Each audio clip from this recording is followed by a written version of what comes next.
standard. Well, that is very common for Moroccan family. For instance, they have children 4 at least. You can imagine they have very low income, so they depend on the social housing from the government.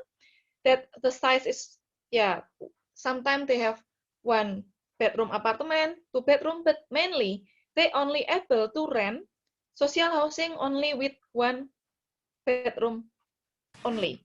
So you can imagine the people who has 4 children or even 5, and now with lockdown situation they trapped inside the apartment with very small size like that.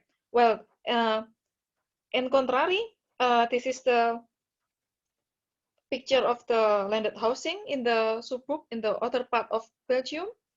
And you need to know that in the western neighborhood, in the west neighborhood of Brussels, sometimes the police cannot enter. They cannot check it. Well, for instance, in Leuven, when you get contract, then the police will come to check how many people living in your apartment or housing unit. But in the western part of Brussels, no, that's very sensitive neighborhood.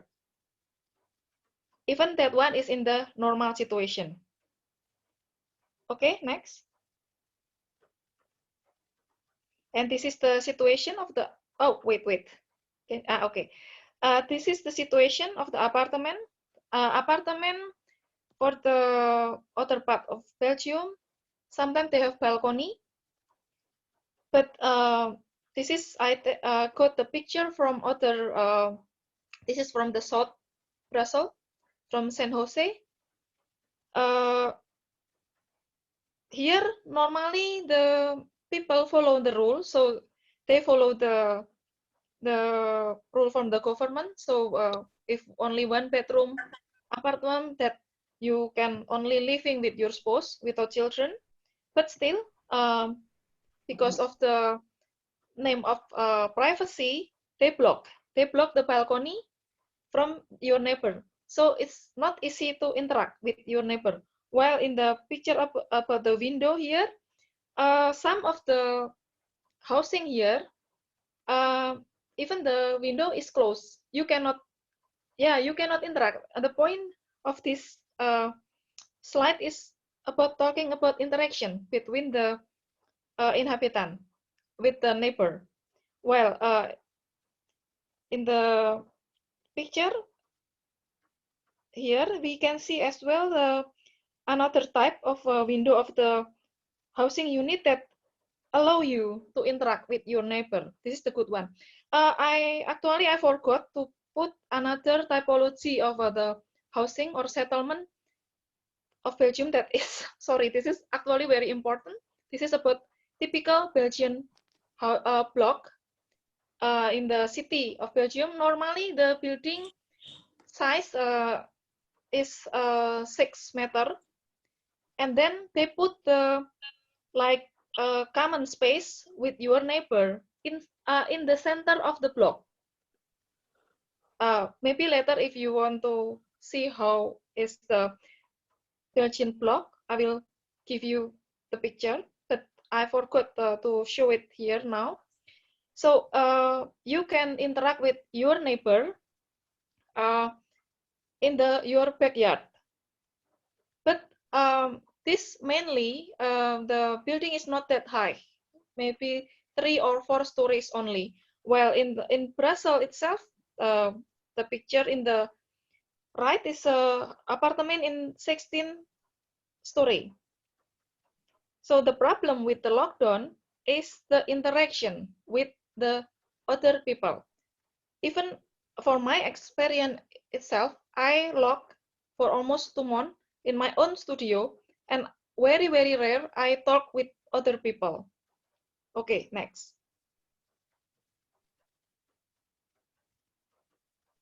Well, in the other hand, this is the example of the housing in the suburb. We can see that Belgian who are lucky enough to have landed houses, they have this size of backyard. So you can do barbecue and you can chat with your neighbor here. This is very different with the housing in the city center, and even this is very, very different with the west neighborhood of Brussels. Okay, next.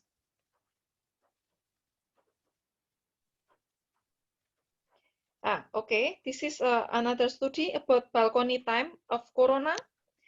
There is a research that during the lockdown time, the city that who has the housing typology like this is the people is more happy because you can maximize the utilization of your balcony. Like this is actually in the picture of the typical housing building in the Mediterranean region of Europe. This is very different. The people are more happy. While in Belgium, there is a research conducted by University of Antwerpen show that there is a stress. There is a stress for the young people who are living now in their house during the lockdown time. Okay, next. Then what I want to share here, maybe some of you hear some of the news about Brussels. I found out that there is a riot as the result of lockdown because the people get frustrated, and this only happened in west neighborhood of Brussels. I didn't see something like this in the other part of Brussels and other part of Belgium. Why? If we read the news, like Marol's youth want to ease lockdown tension, if we read the news, actually the reason we as the researcher who do research like me, I do research there a couple years ago, we already understand because they they are not they are not happy with their living space. Yeah, they say that they trapped in the small housing unit with the entire family that mainly is extended family, and then they have not enough like green space that normally they just standing in the street. This is in the normal situation that is forbidden in the lockdown time. So you can imagine the people is tired with this, and they are the people who are come from the low income family.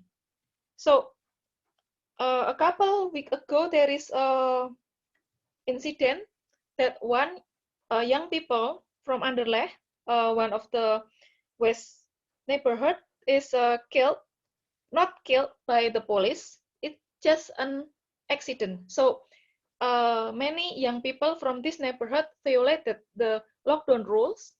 They go out. I don't know what they did, but they say that they try to find money because they lost their job, for instance, and then the police coming and try to ask them, what are you doing now? But because they are afraid, they have a bad relation with the police, with the authority for many time, and the lockdown create nervous, I think. So this guy tried to run away, but suddenly they hit the car, the police car, and the result of that incident is creating something like tension. We have some in the YouTube. I want to share it, but it's not possible now because I cannot use my laptop. About the riot that is conducted almost every week in that neighborhood. They are provoking the police. Well, the police try not to do something like, yeah, because they are afraid with the previous incident. So this is the situation because of the lockdown, especially for the area that already sensitive from the normal time, now become worse. They and I need to add, now is the fast month, Ramadan, so that's also creating more tension because the people who are living in that neighborhood use Ramadan as an excuse to do catering. That is, the police try to say, oh, you cannot do that. But yeah, that's the situation. We have several video about that, the riot, the people try to push the police and run, and then yeah, it's not that bad, but still. But something interesting is the people who are living in another part of Belgium, when I read the news, normally they don't understand. They don't understand why this neighborhood is so problematic. And the comment of the people of Belgium, like, why they ask something like this? This is dangerous for the entire community. They say that we are all in the lockdown situation. Why we need to follow them? They ask more relaxation. But actually, the people who talk like that doesn't understand. They don't understand how the people who are living in that very crowded neighborhood feel. Normally, the people in Belgium live in more large housing unit. Okay, next. This is the picture of the riot. Yeah, it's not that dangerous, yeah. No one killed now, but still, this give a bad feeling, especially for that neighborhood that already famous. I need to mention that that neighborhood is famous as the capital of terrorists of Europe. And this is the situation, although this is not special because I hear too that in some suburb of Paris is already like this as well. Okay, next. Okay, I want to show this is next is the situation in the other place. This is a video. Can you ini bisa di ini kan yang di sebelah kiri? Bukan yang itu, yang kiri. Ya, ini video sebetulnya. Ya. Coba diklik Mas Nirwan. Ya. Oke. Oke. Okay, this is it's not nice. This is the situation in Leuven actually. Situation in Leuven about in the better, I would say better neighborhood. The people can do something like they still cannot go out, still can go out and do sport like children we see here, and there is no tension because I think this is one of the reasons because they're living in the bigger housing unit, so they are not stressful and they have better neighborhood. Okay, this is maybe enough. Next, not next. The second picture is this is actually in the same place. We can see here in the picture in the right. This is the people in the other neighborhood when lockdown, because they have better environment. What they did, maybe this is too small, but we can see here that the people do gardening, farming, very different with the neighborhood in West Brussels, that the people is so crowded, they have no space. Although actually, when I do research there, a small research there a couple years ago, this activity like urban farming, they introduced that to the community there. But the situation is different. This is the people who are lucky enough living in the better space. Okay, next. Okay, and this is the adjustment. I want to show here, this is the adjustment of after the government of Belgium launched the relaxation. This is the picture about they put a sign in the street to make sure that every people has enough space not to touch other people, and we keep the distance for about 1.5 meters. And then I would say that in a place like Leuven or other part of Brussels or other city, and Europe is not that crowded like in Asia, for instance, this is still possible. We can see this kind of adjustment is possible in Belgium. And the right picture is about the color with is the like supermarket, we have this kind of regulation. But I want to say that maybe it's not that easy if we want to implement this in Indonesia, yeah. The people is a lot. This is you must go only 30 minutes, and then you before you start you must wash your hand, and then you must make sure the distance with other people in the uh, inside the building. And yeah, this is the example of the adjustment of the living in after the pandemic. Okay, next. This is another adjustment. Interesting now. Not far from the West District that I explained. This is the city center. Like I mentioned before, that Brussels has the Pentagon area that is the city center. If you want to see the Grote Markt, you want to see Mannequin Piece is there, and the Brussels Central. So they launched a new adjustment. So they won't allow car enter. This sounds good because this will give more space for the people to make sure the physical distancing. However, this kind of policy is not without problem, because the people start to complaining. One of the, maybe this is maybe a bit selfish, but yeah, we understand, yeah, because the tax is very high here, and the people start saying like, why I cannot use my car? I already pay my road tax, for instance. They do not like this policy.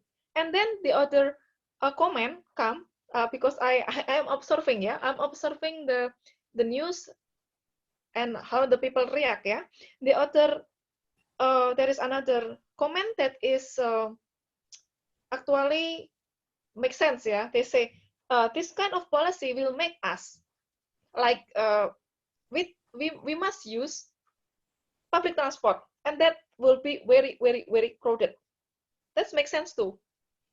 This policy try to give more space for the people, but in the end they will push everyone to use a crowded public transport.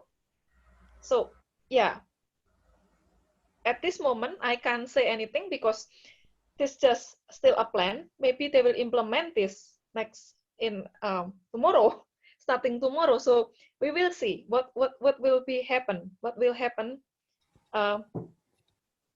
in the coming week about this kind of the policy. But what I want to tell here that the situation of the pandemic is more bad, is worse for the people who are not lucky to have a better living space, like the people in West neighborhood.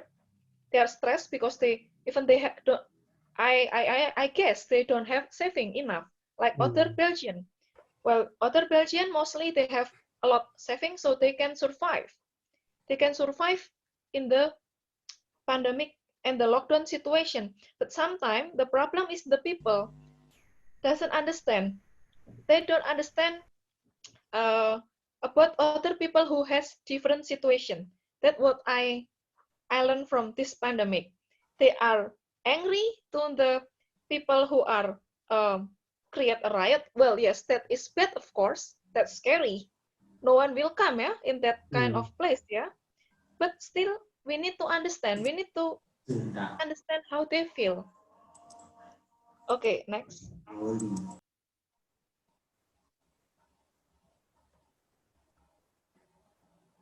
Oh, okay. So, what I want to tell here, based on this situation, because I do research in human settlement about pemukiman, ya, permukiman settlement. So, okay, we now see like adjustment in the public space, in the street, for instance, or in the public transport. there are still so many problems because I have experience to using public transport in the peak hours, in the office hour. But we need to think more, not only about adjustment in the public space, in the road, for instance, but also in the living space, in the housing unit and the neighborhood. We need to think about the neighborhood who already crowded. If I try to reflect this to Indonesia, we have, of course, we are thinking about kampung. Kampung that is nice, like in the village, in the rural area is okay. But how about kampung that is in the urban area? They are crowded too. But maybe this just a short presentation, yeah, about Indonesia. We need to talk about the culture, and mostly kampung is not high rise. This is different too. But we can see we need to think more about this later. How to create a new design, or we need to plan a settlement, human settlement that is good enough to fight the pandemic. Okay, maybe this from me. Thank you. Thank you so much, Mbak Kezia. It's very interesting that we know about the situation in Belgium. Since we know that Brazil is the capital city and the number of the migrants quite big there, so how the government handle the migrants who are living in the city center? I'm not sure. Maybe there is no slum area in the Brazil. Mostly the slum area, not like us, uh, like a kampung, kota, something like that. Maybe the slum areas mostly they're living in the I'm not sure. They're living, stay in the Brussels Central stations, in the third floor basement. You can see so many migrants there. Is there any that the government handle how to to protect the migrant from the COVID, and how to maintain and to manage them, to prevent them from the COVID, since they are living? Yeah, please. Yeah, I read a news. Sorry, yeah, but because my source is the news because I cannot go out. So I read some news that some hotel they open their hotel because there is no case of course now, right? So they open it and they try to help the homeless, like the immigrant, the how to say, kelompok rentan ya, to Vulnerable people. stay there. That's what I read. Okay. How about your class? Are you doing the Zoom meeting, or you have to attend the class, meet professor? How about the situation in university there? In the university for master student, yes, they do Zoom meeting, but the problem is with the studio class because they need to discuss and they need to present every time, right? So yeah, they use the of course, online class. But for me, I'm not, because I'm in the almost in the last year of my PhD, so I'm working at home writing. But for class, yes. But for Belgium, there is a news that they will rent like a big place, like a stadion, like a place for sport for the exam. Okay. Is it possible for the people living outside the Belgium, they enter to Belgium for saying that they want to visit the family, or just, is it possible, or the government lock all the area in the Belgium? Lock all, because this is I read a lot. This is the question of many people, because some of them have family in Netherlands, some people have family and friends, and for almost 2 weeks, not 2 weeks, 2 months, they cannot see their spouse. And not only in the other country, yeah. To be honest, the problem of even me, I can't see my boyfriend for almost 2 months because he is living in the other province. How to go there? I can claim that this is essential. I have no marriage certificate, for instance. This is the problem of many. I read, but even the people who live in Brussels, she cannot visit her boyfriend in the other neighborhood, even for the other neighborhood. Like not only visiting boyfriend, yeah. Sometimes when you go to buy groceries in the other neighborhood, the police will come and find you. So, how about the public transportation like bus, train?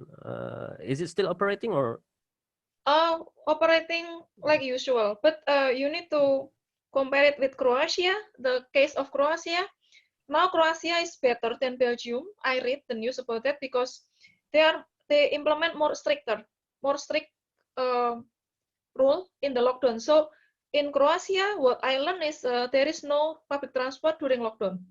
Okay, cool. Hold on, Kezia.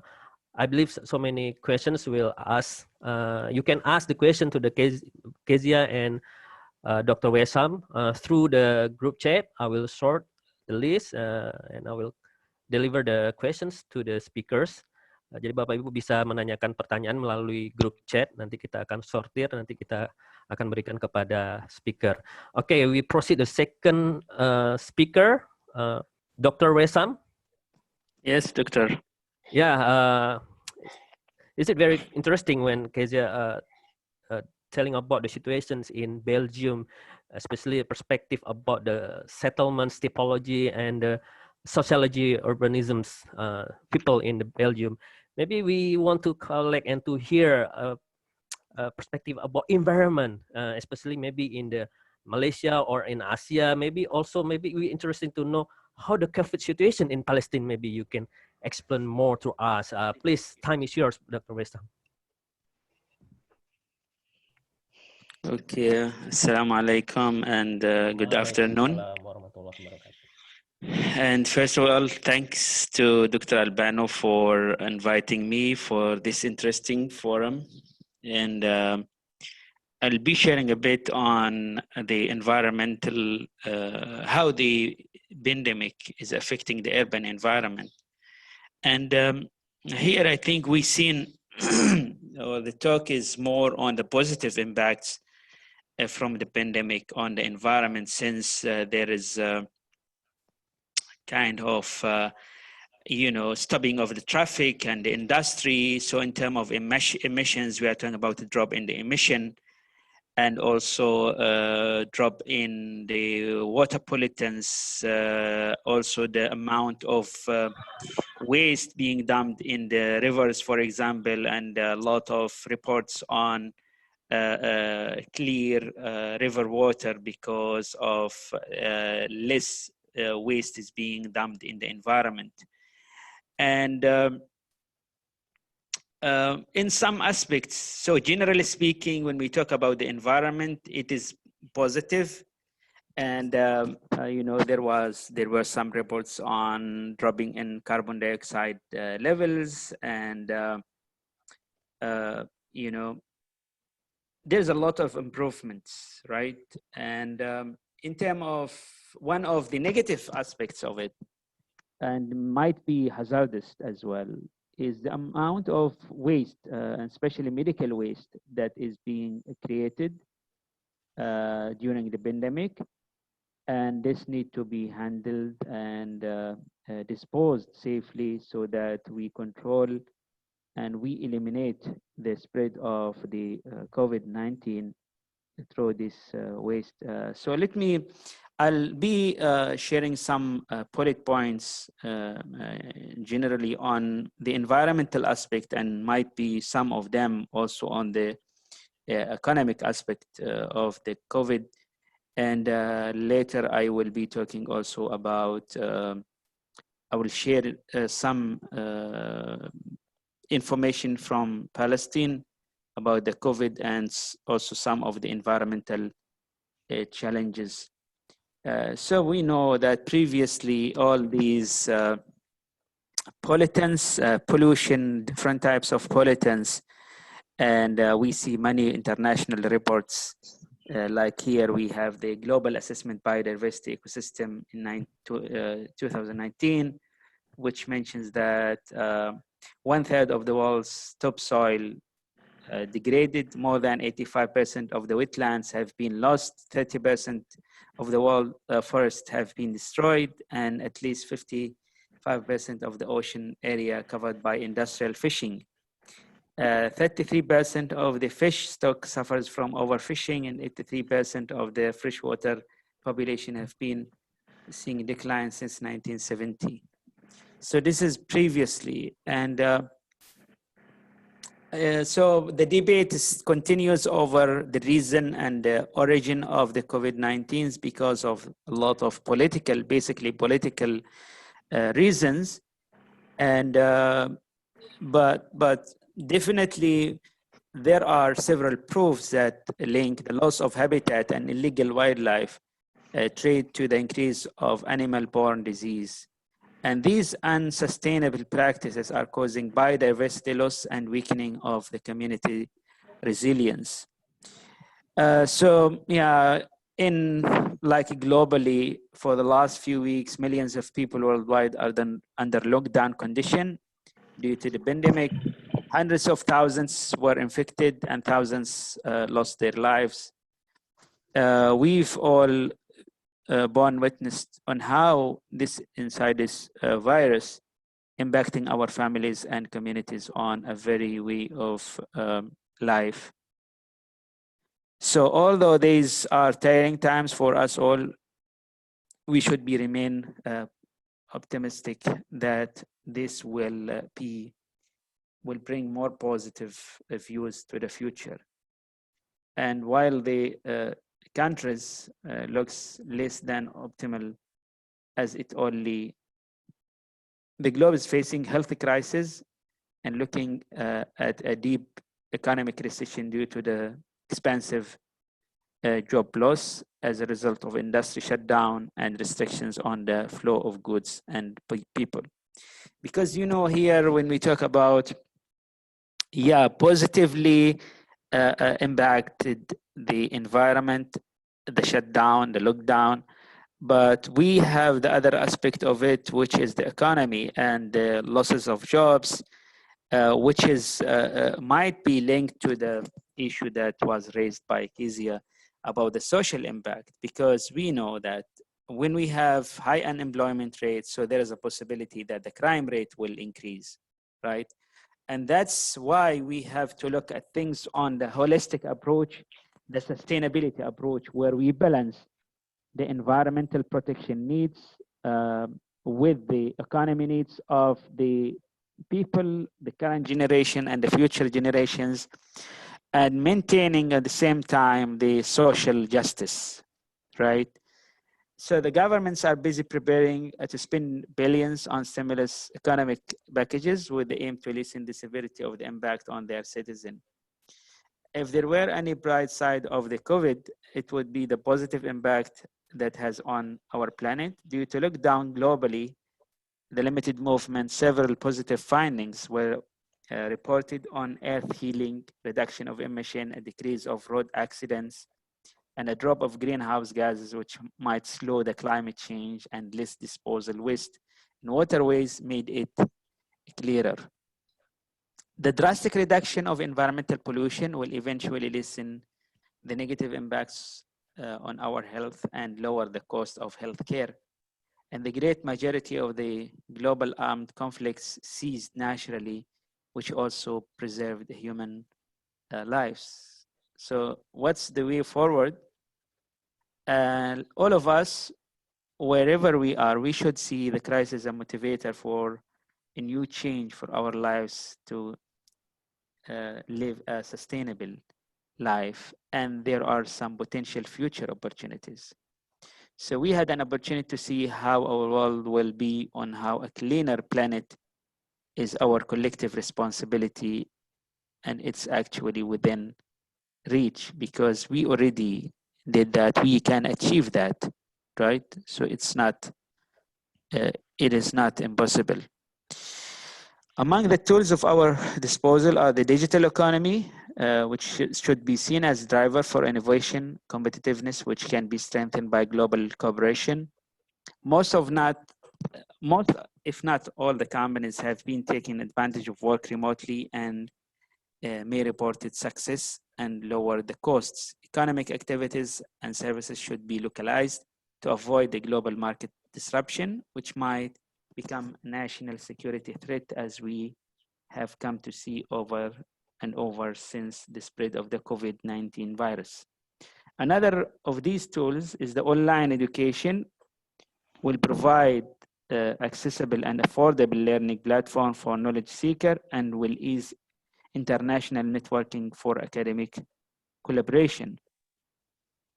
Not it will save money, only will save money, but it will also lessen the negative impacts on our planet and preserve our resources. Education policies should be aligned with the emerging dynamics online learning platforms to facilitate and ease the whole process for learners anyway. Sustainable agriculture, local urban farms and biopesticides will be promising metrics to cut food waste and also achieve local food security while saving water and reducing chemical pesticides. Environmental and personal hygiene awareness should be a basic knowledge to be offered starting from kindergarten. Preserving the environment should not be seen as economic burden rather than an opportunity for business sustainability. And clear example is recycling and waste to energy approach, the waste to wealth. Reduction of pollution is a collective responsibility, government, industry, community, and NGOs, because as we see now, all of us are paying the price of neglecting the environment. Okay.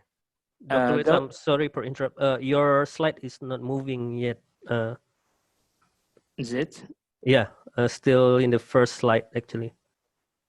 Because I'm sharing it. Oh yeah. And it's moving here. I'm not sure why. Oh, it's not moving in my screens. Let me check.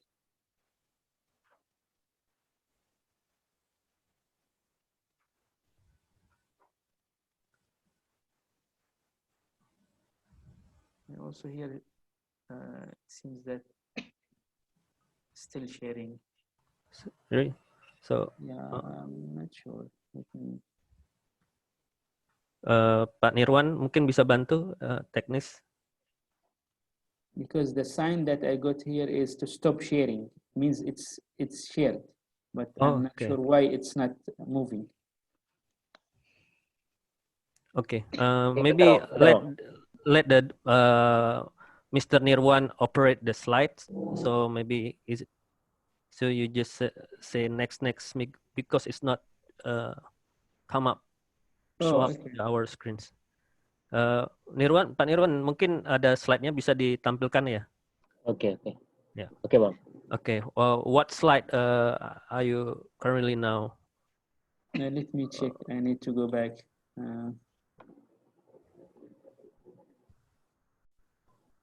Okay. Udah jalan tuh, Bang. Okay. No, it's running now. Okay, cool. Okay. Is it running now? It's running now. Cool. Please proceed.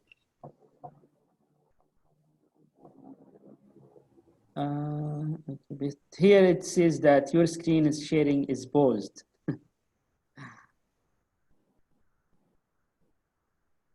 So now is it okay? Yeah, it's good. Please proceed. So we are at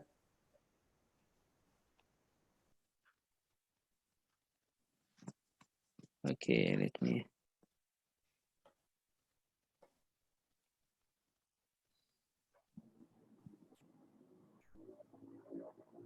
So now it moves? Yeah, please. It's fine now. Okay.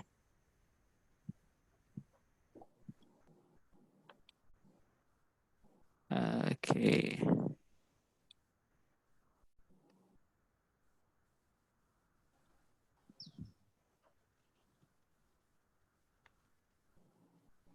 Okay, so we talk about the opportunities that will be created as a result of after the new practice, the new normal during the pandemic. We talk about the environmental aspects, which we already succeeded and achieved very positive results. And we talk about the digital economy and the opportunities by also utilizing the education, the platforms, right?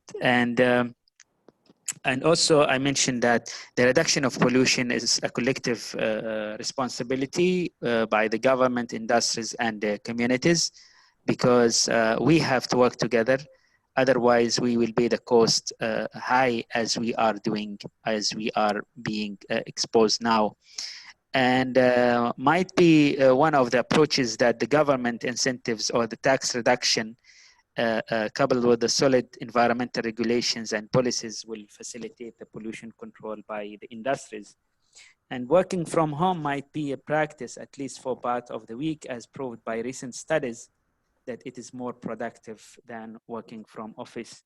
And this practice will reduce traffic congestion, accidents, reduce emissions, save energy, improve human mental health, and strengthen the family bonding.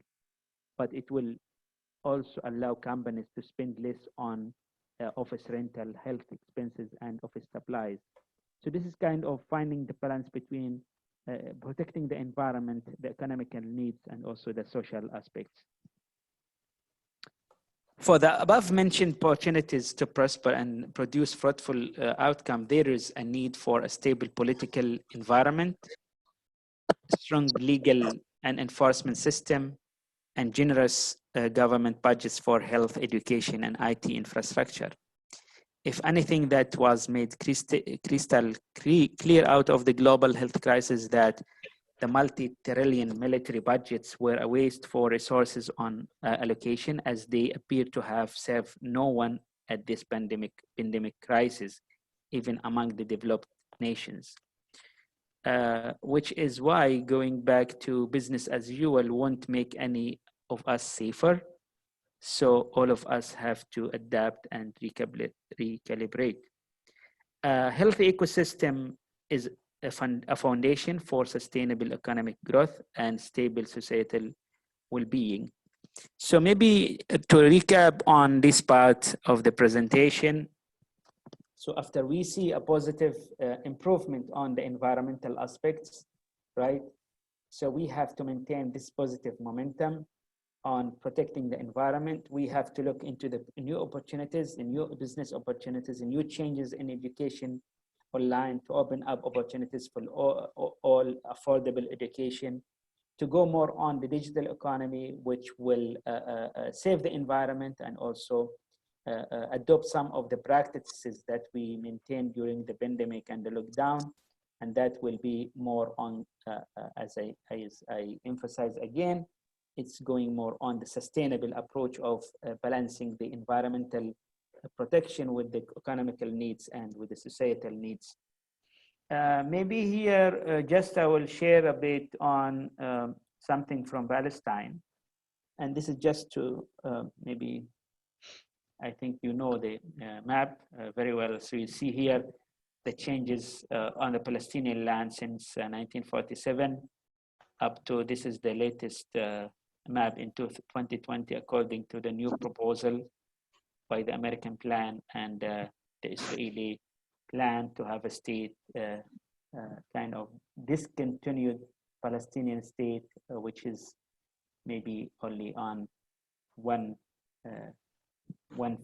of Palestine. And you see here on the last map on the right how the Palestinians should look like in the future, which is unviable and unacceptable for any Palestinian, right? And here you see some numbers on the COVID in Palestine. So this is according to WHO report, 8th of May. So we have total confirmed cases 547, and the recovered cases 321. Death case we have 4, and you see the trends most of the cases are in the West Bank because there is a lot of movement of people between like the Palestinian from the Israeli, the occupied territories to the Palestinian cities, and also some movements from Jordan to West Bank. In Gaza, we had few cases, like almost 12 cases, and that was because of people coming from overseas to Gaza, but because the Gaza Strip is under siege since 14 years back, so this one positive aspect that we don't have a lot of movements from overseas, so that limit the number of cases, the pandemic or the COVID-19 cases. And in Palestine, we have several environmental issues, challenges. In both West Bank and Gaza, there is a water crisis, water stress, which is predicted to worsen due to the climate change and reduction in the rainfall. And this has placed the pressure on the aquifer, which is threatened by the salination and contamination by wastewater. And the problem particularly occurred in Gaza, which has also regularly suffered serious damage to its water and sewage infrastructure. The land closure and confiscation and the destruction of trade in the West Bank has restricted grazing and agriculture, leading to intensification in the remaining areas, which is in turn has led to overgrazing and degraded soils. The solid waste management is poor across the areas. An instance of Israeli dumping of toxic waste have been reported in the West Bank, while the Israeli and Palestinian industries and quarries contribute to high level of pollution. The management of the vast quantities of debris and contamination from conflict in Gaza is a persistent issue due to the frequent attacks by the Israeli. The recurrent conflict in Gaza have caused direct damage to agriculture and urban areas, as well as pollution from damaged industries and energy facilities.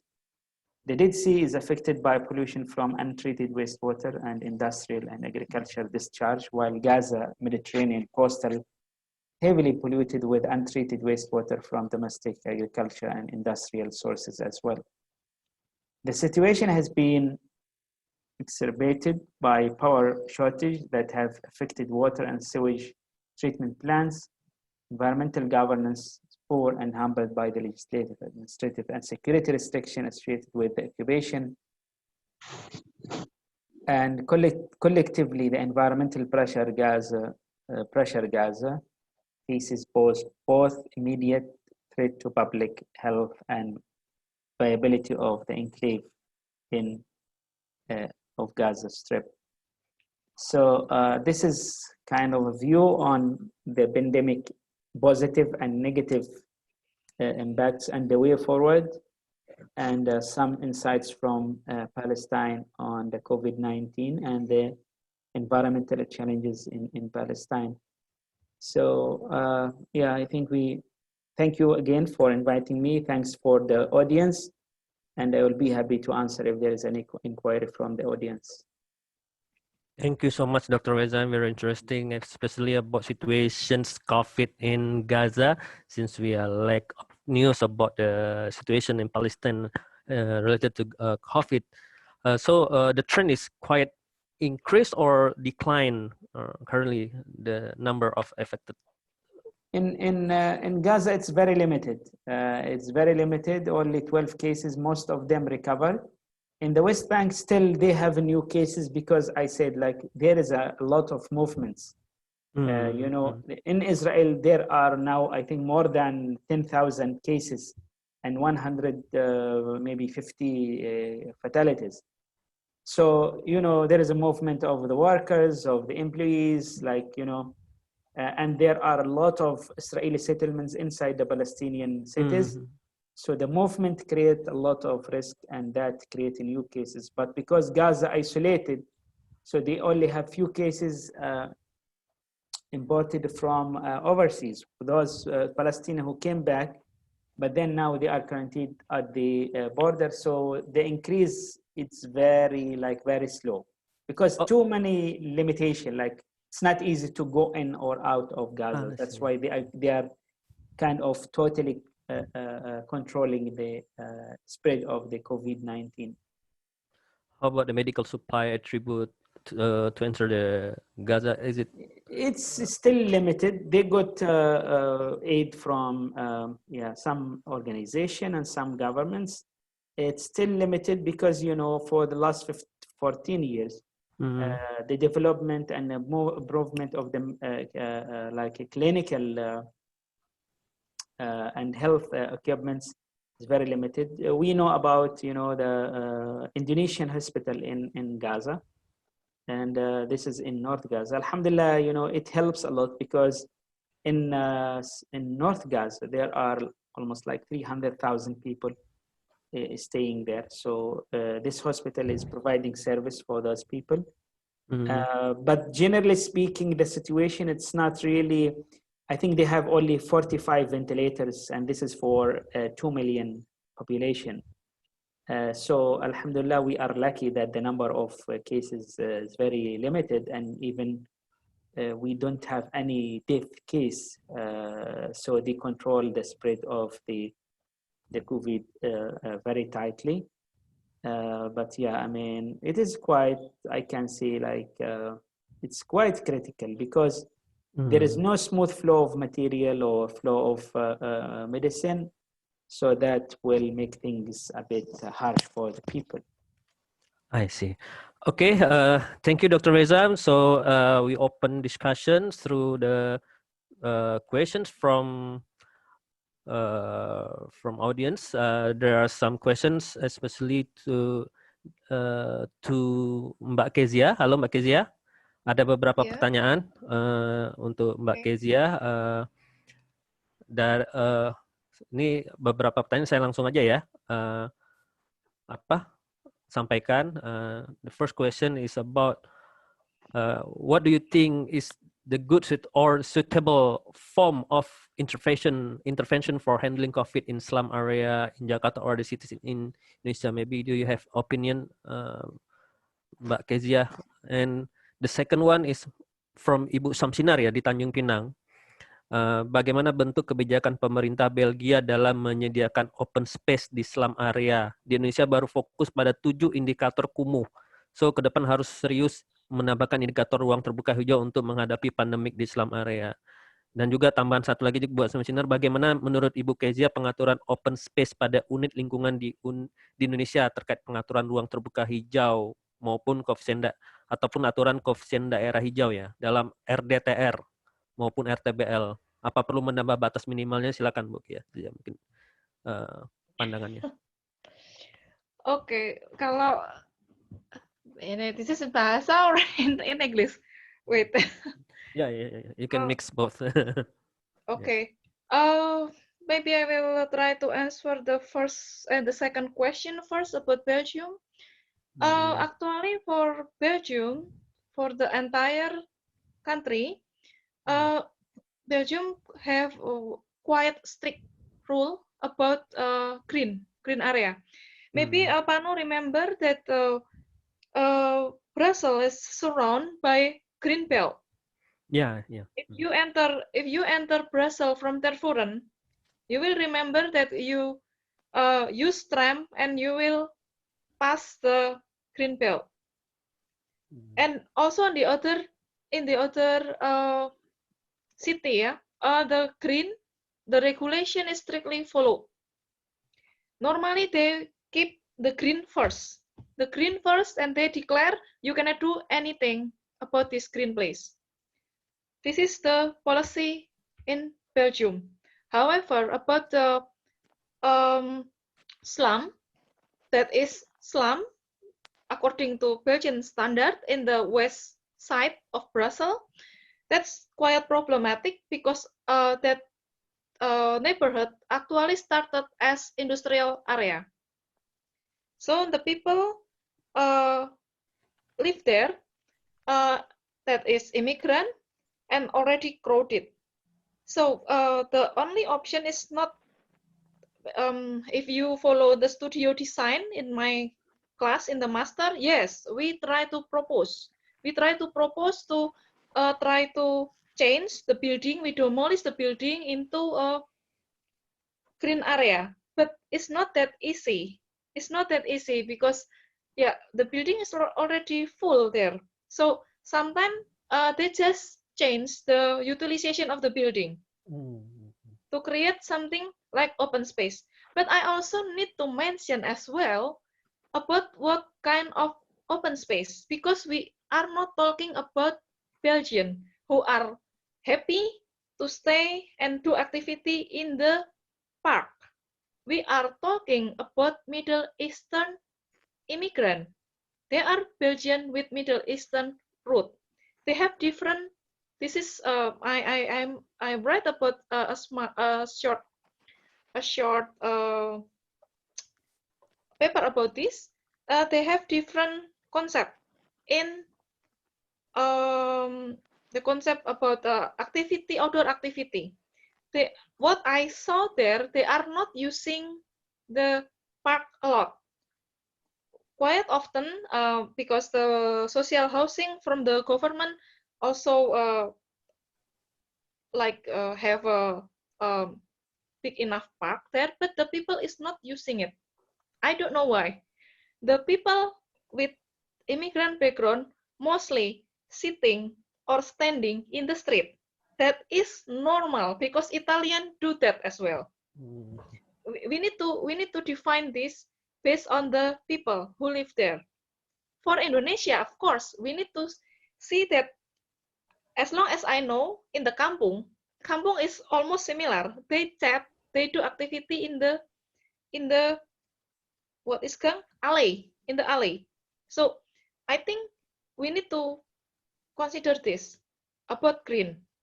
Yeah. So what the Belgian government try to do is change the building, like the big building to be the exhibition center, because this area also famous for the traditional market, Moroccan, Middle Eastern style of traditional market. So yes, they use it for that. But like I need to mention as well that Belgium is a complicated country because they have four different government. Well, Brussels is the battlefield between the Dutch-speaking community with French-speaking community. So it's not easy for Belgian government to do something in Brussels. They compete politically. They compete. So many times, like the people from the university try to propose ideas to change the neighborhood, that crowded, problematic neighborhood, but the problem hit the wall because sometimes the Dutch community do not approve it, or the French community, because this is competition. They compete in Brussels. They want to have the bigger influence. So that's the problem. And then for the other question about Indonesia, I think for the problem, Indonesia, I forgot about the standard for the green area Indonesia, but I think that good enough. I think, but in my opinion, the problem is with the living space, the standard of living space of the people. Like, for instance, maybe I need to mention about the case from the previous governor of Jakarta when they do eviction in the riverbank. They move the people from slum to the rumah susun. But I really oppose him when he say that we give 36 meter square housing unit, and that's good enough. I think that's, I'm sorry if I net that, I don't like to say that he's stupid or something, but I think it's not fair if you say that 36 meter square house, and that's landed houses who has, for instance, 100 meter square halaman, backyard. Maybe that's good enough for one family.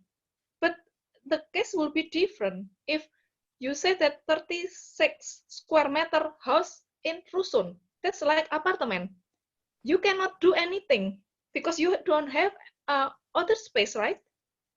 You cannot say that it's similar. The standard for the landed housing and the apartment.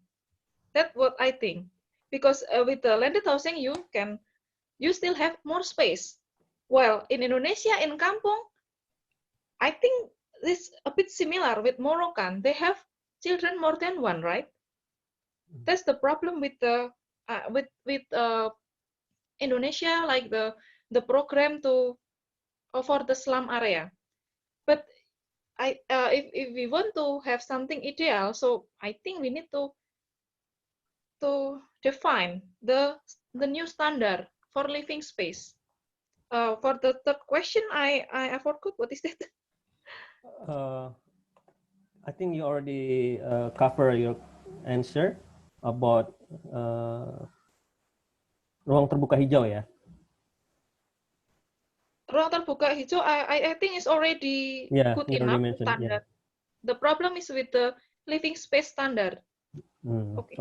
Is there Mbak Kezia, is there any regulations, since you know that Indonesia we regulate ruang terbuka hijau, green space area, each city must provide 30% of green area, 20% public and 10% private. Is there any regulation same things like we have in Indonesia to regulate about the ruang terbuka hijau space in Belgium compared to Belgium?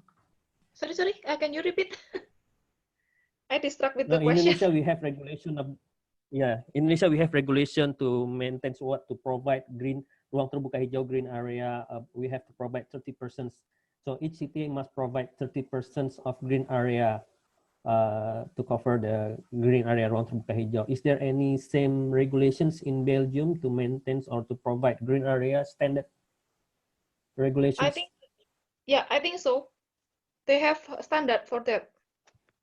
Yeah, of course the situation in the rural and the urban is different. Like in Brazil, you almost cannot do anything because they already built. Already there is a building there. Okay, thank you, Mbak Kezia, for the answering. And Dr. Wesam, we have question from Dr. Krishna Pramana from University of Liverpool. He asked, although he knows that the COVID case in Malaysia is well controlled, he was wondering whether the existing industry are temporarily closed and the business going quiet. If so, how does the situation affect the level of waste and water pollution in the Palestine? Mr. Wesam, maybe you can answer the question from Dr. Krishna in Liverpool. Yeah. So thank you again for the question. So in Palestine, they started an emergency condition, which is the lockdown. They started in 5th of March. So it's almost like 2 months, more than 2 months. And so it slows the spread of the COVID. It enhanced and improved the environmental condition. But some of the issues, they are more severe than the impact from the daily activities. Like I'll give you one example, and this is kind of a catastrophic scenario regarding the water issues. So in Gaza, almost 97% of the water resources, which is mostly groundwater, now it's saline water. It's already like people, it's undrinkable, unhealthy for drinking, and people, they need to buy the water, like the filtered water from the some of the local plants. And again, in Gaza, which is the worst case scenario, like in terms of wastewater, many of the wastewater treatment plants are malfunctioning because of the energy consumption, which is like very short duration of providing the electricity. And that is, push the managements and the technical managers there of those stations to dispose the water to the sea, untreated or partially treated, because there is no electricity, no energy. They can't run the treatment plants. Some of the treatment plants, they are trying to construct and maintain new plants, but again, they face a lot of troubles to bring in materials from the Israeli side, which is the only way to bring materials. And the project slowed down. So those conditions in the environmental condition, it's just worsening. Yeah, you can definitely say like when there is no movements or there is a shutdown of industry, yeah, we have less emission, which is very minimal anyway, because we don't have a huge industry that pollute the environment. But generally speaking, those environmental challenges, it's not only linked to the COVID or the lockdown, it's worse than that. Because, for example, the water issue, we rely mostly on groundwater, and it's the only way to get water. And we have the coastal aquifer. So when you have overpumping, the population is increasing now, almost 2 million, and you have less rainwater. So there will be seawater intrusion, and that's what's happening in Gaza. 90% of the water, saline water with a salinity level over than more than 2,000 milligram per liter, and that make it unhealthy for drinking. And people, they need to buy. You need to buy the water for drinking. Okay. Okay, thank you, Dr. Wesam. There's another question also for you, Dr. Wesam. Okay. From everyone, he asks about how do the confirmed case comparisons with the areas experiencing environmental degradation, for instance, like West Bank and Gaza Strip, is there any relationship between the number of cases? No, actually, as I mentioned, the number of cases in Gaza is very minimal. In Gaza, we talk about 12 cases. In West Bank, now we are talking about almost like 500 cases. That's why I said, like the case in West Bank, it's a bit different scenario. Because in the West Bank, they have movement from Jordan, they have movement from the occupied territories, from the Israeli territories, where there is a lot of people going to work or buy goods. So when they come back, they discover a lot of cases.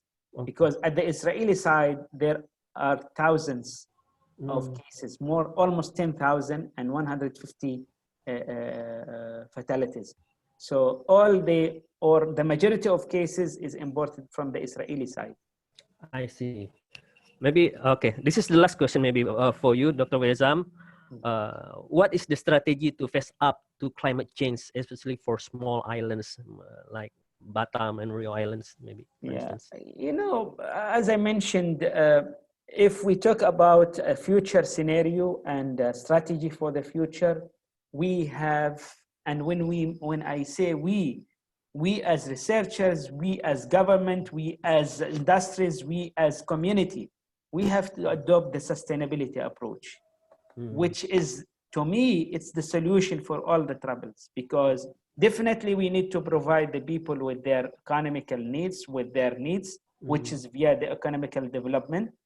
At the same time, we have to save the environment where we breathe. We have to breathe a clean air. We need to drink clean water, right? And we have to live in a clean city or a clean environment to make sure that this pandemic won't occur again, which is definitely, it's because of our kind of bad exercises and practices. And at the same aspect, which is linked to the points raised by Kezia, by Kezia, about the social aspect, the social justice, right? So the sustainability approach is the best approach to be adopted by everybody. We need a collaboration from all the agencies, from the academia, from the industry, from the communities, and from the NGOs as well. And that can help not only to face the climate change, where we need to slow the emissions, we need to reduce the carbon emissions, right? But also to make sure, because climate change, we are talking about a long-term impacts. But now we are even facing some immediate threats to our life. So that is more urgent, right? But again, the sustainability approach will be the best approach to be adopted by everybody, and that will make sure to find the balance between the three important elements of sustainability. Maybe last word, when Krishna asked about the situation in Gaza, which is like similar to the case in Belgium. You know, you are talking about like some refugees camp, a small place like 70 maybe square meter, and in some cases you have 10 to 15 people staying at that place.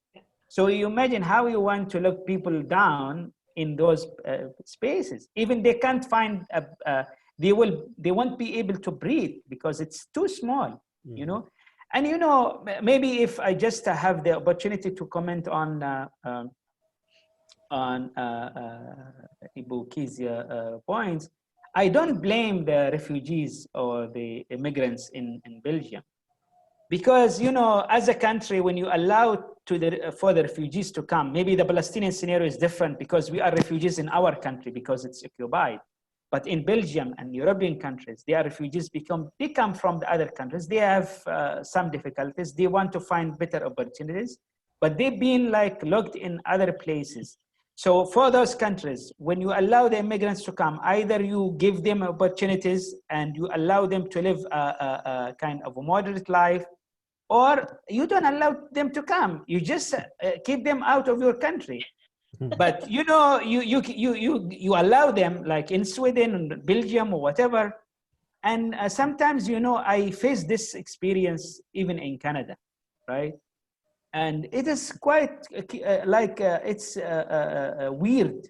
It's weird because like they are aiming to bring non-skilled people in, right? And then they start creating issues because definitely, as I mentioned just now, if you are talking about unemployed, right? Unemployed people, or they don't have sufficient resources to live, definitely the first reason that will increase is the crime, right? Yeah. But for those skilled people, when they try to apply, they want to go and work, they want to contribute, definitely they will face a lot of troubles to get in. So to me, there is some weird policies which lead people to behave that way. I mean, I don't really blame them because it's not, yeah, maybe they're having fault in some part, but to the ecosystem that don't provide them the equal opportunities so that they live a decent life.